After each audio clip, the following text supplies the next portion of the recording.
All right, y'all, I'm really excited to continue my tailored health tips series, and this is the second video in that series. This video looks at specifically what I did to get rid of the bare belly, and I want to frame it as principles, not a recipe. So the principles that I used were nutrition and diet, sleep, exercise, rest, and recovery. So these 5 principles have been instrumental in me getting rid of my bare belly and keeping my bare belly off. I will deep dive into each aspect of the principles in future videos. The next video in this series, I'll definitely spend a lot of time talking on diet and nutrition.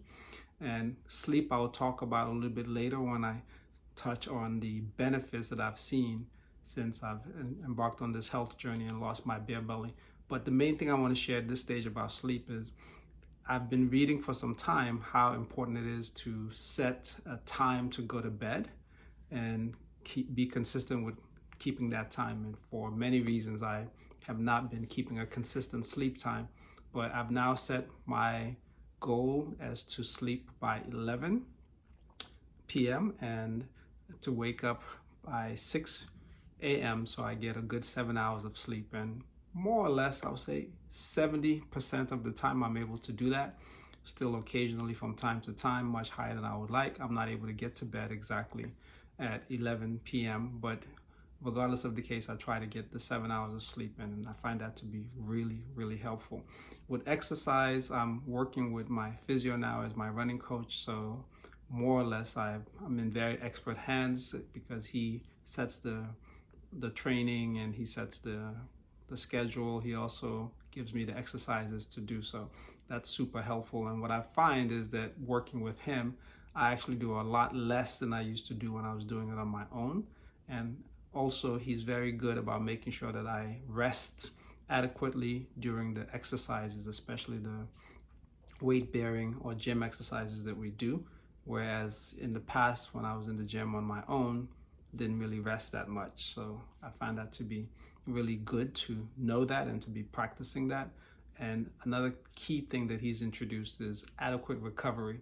So whereas before I used to work out 7 days a week, 6 days, maybe get 1 day of rest, he's very good to ensure that I don't do more than 5 days a week. And even with the running, he's cut it down to running 2 days a week.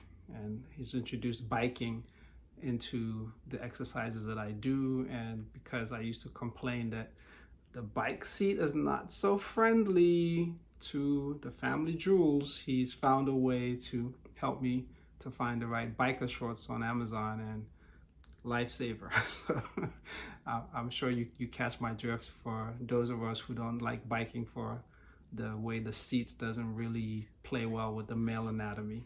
But anyway, so exercise is going much, much better.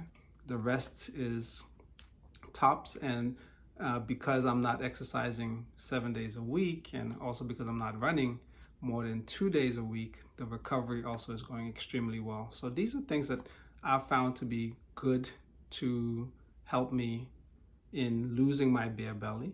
How about you? For those of you who are either on the journey to losing your bare belly or have lost your bare belly, what did you do that helped? Drop me a comment. I would love to know. And if it's something that works, that's different from what I'm sharing, I would love to amplify it in future videos so those who are interested in this subject can benefit. All right, y'all. Thank you. See you soon in the next video when we talk about diet.